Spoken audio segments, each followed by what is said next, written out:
to share with you 5 top tips for getting a great residential listing in Singapore. Yes, in Singapore. Yep. Okay, so number one would be very clear about your tenancy requirements. Most importantly, you need to decide the below the following that I want to share with you before any viewings arrangements. Yeah. So the first one would be budget per month for the tenancy. What's your budget? 1,000, 2,000, 3,000, 4,000? Yeah.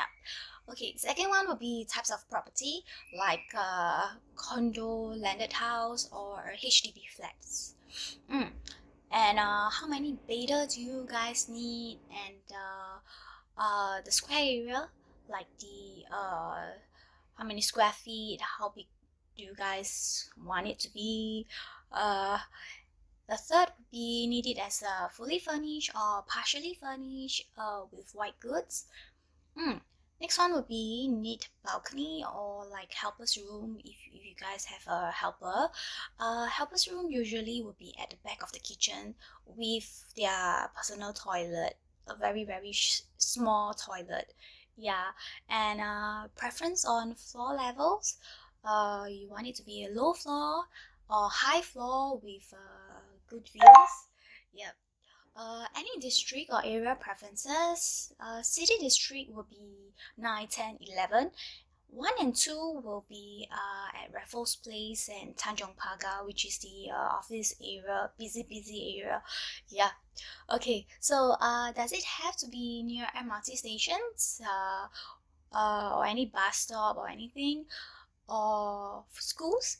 Some famous schools that you want to send your kids to. And the last one would be number of pets staying, and if you are bringing any pets along with you. And and one of all is lease period. How long are you going to rent the place for, and what other requirements that you have? Yeah. Okay. Often the landlord's agent may also wants to know your nationality and your profession, as well as like a type of Singapore work passes that you may have. And also number of packs, how many yearlies, your budget, etc. etc. Yeah, the sooner the above are thought over, the better the viewing experience will be. Our goal is to be very efficient in the viewing so that a good suitable unit can be found quickly for you guys, adding to a delightful tenancy experience, right? You guys also want to have a good viewing experience with us, am I right? Okay, so now number 2 will be follow and respect the initial rental offering process, one offer at a time. Yeah, same goes to for sale when you're buying a unit as well, one offer at a time. Once a unit has been selected, the next stage is to provide a rental offer together with any requirements to the landlord through a process called the letter of intent, which is LOI in short. Often this stage is done through verbal negotiations to see if the landlord would accept the price and offer before it is being put onto the LOI documentations, together with your check. That would be your advance rental. Even though it is a verbal negotiation, you are expected to be committed to your offer if the landlord accepts it. Hence, it is important that you do not make few parallel offers at the same time, always one at a time. This way, you avoid rejecting or backing out from your other offers, since you only make one offer at a time. The landlord and his agents are trying to make a considerable effort to discuss your offer, and it would really look very bad if you have to back out after they accepted the offer. Yeah, Singapore is a small country. You will never know if you would meet them again, right? The landlord or his agent again. in your course of employment in Singapore. So it is best to respect the initial tenancy process by being as ethical as possible. Number 3, know and understand some of the key tenancy agreements clauses. There are 4 key clauses that every tenant must understand in the tenancy agreement. So number 1 would be the diplomatic clause. If you have to leave Singapore due to a job transfer or terminated employment, you are able to exercise the diplomatic clause. Okay, let me give you 3 points. First is you have to give at least 2 months notice, or you will have to pay the 2 months notice in rent. You will have to stay for a minimum period of 12 months in order for the diplomatic clause to kick in. Number 3, you would need to provide evidence to prove the reason for relocations or terminations. So the important point is you will have to take note here is the minimum stay of 12 months. Most tenancy agreements will have this minimum stay, as this is of course to protect the landlord's interest as well. So this basically means you can only give notice after 12 months coupled with 2 months notice, so 14 months in all. There is also usually an additional clause inserted along with the diplomatic clause, which is called the reimbursement clause. This just means that you are the tenant. You as a tenant would be liable to reimburse the landlord of the agent's fee on a prorated basis.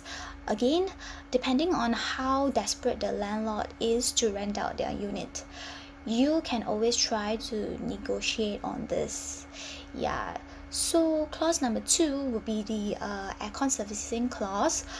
Tenants are expected to service the aircons every 3 months, depend on the contract.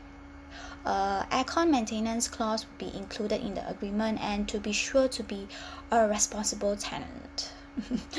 It's important to keep the receipts of every servicing you do, as the house owner will ask for it at the end of the lease. The period of 3 months can be discussed with the landlord. Yeah. Number 3, minor repair clause. Damages and repairs is a standard clause in the tenancy agreement. Basically tells you a minimum amount that you will have to fork out to repair or fix damages.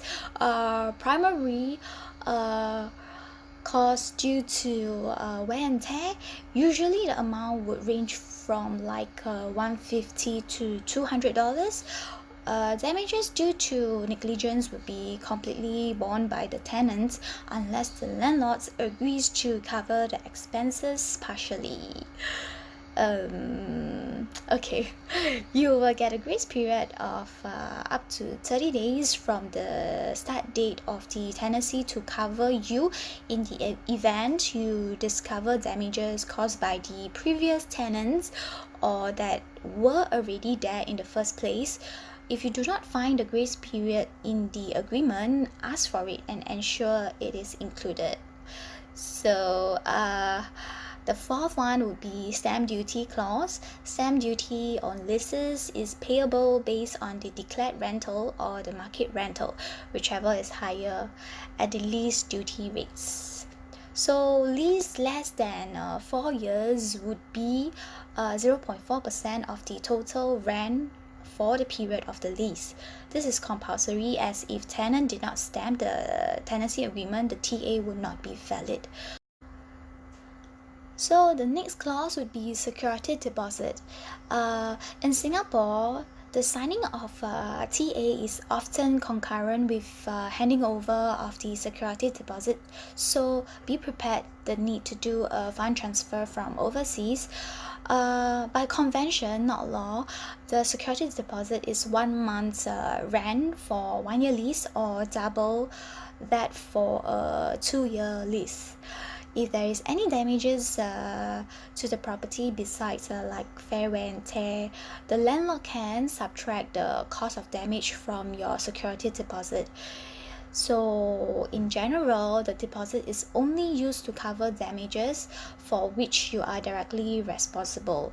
A leak caused by an old kitchen pipes wouldn't be deducted from your deposit. Yeah, but a hole in the wall from a wild party will be.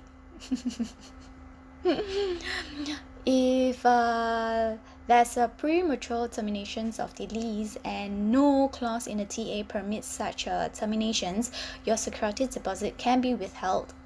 So in short, breaking the lease causes you to forfeit the deposit. Yeah. So number 4, be careful of any non-standard requests from landlord. The tenancy process in Singapore is a pretty mature one, and most tenants and landlord would follow the standard clauses in the tenancy agreement. However, if a landlord requests something that is non-standard and it has a big financial impact behind it, you will need to be careful of such a request. For example, if a landlord requests a rent of 1 year upfront, that's a non-standard request and has to be understood clearly why. Or demand for a security deposit at a LI stage when the tenancy commencement is like still 1 to 2 months away. So you must enter the lease feeling comfortable that you have been treated fairly, and if you feel that something is wrong, then probably it is. Okay, so number 5, respect and understand the condos bylaw imposed by the MCST, which is the condo management. Singapore is a country that is well regulated with laws that may not be so common to other countries out there. As such, even the condo may have laws that you may not have seen or heard before. Common bylaws are like no smoking within certain areas, no putting of items in the corridors like the common walkway, no delivery of appliances or furnitures within at a certain hours, or even hanging laundry at your balcony. Yes, your balcony. That is like for certain condos, they have really strict laws that restriction that is no, you cannot hang your clothes at the balcony where people can look from outside. Yeah, it may look like, HDB if like everyone is hanging their clothes at the balcony. Yeah, so the earlier you accept and learn to live with these bylaws, the better your tenancy experience will be. Alright, okay, so that's all for today. That's the end of this video, and I hope you guys enjoy this, and hope whatever I have shared today is meaningful for you guys, useful for you guys, and you guys understand what I have said. Yeah, okay, so if you guys have any inquiries or any questions, feel free to leave a comment at the section below, and I also have left our phone numbers to give us a call or meet us out for coffee, lunch. Okay, yeah, okay, so and if you guys have any recommendations of like the topics that you guys really wants to know, just let us know, comment it down below, and we'll do as much vlogs as possible, do as much video as possible, to let you guys understand what is Singapore real estate. Okay, that's all. Thank you for watching. Have a great day. Bye.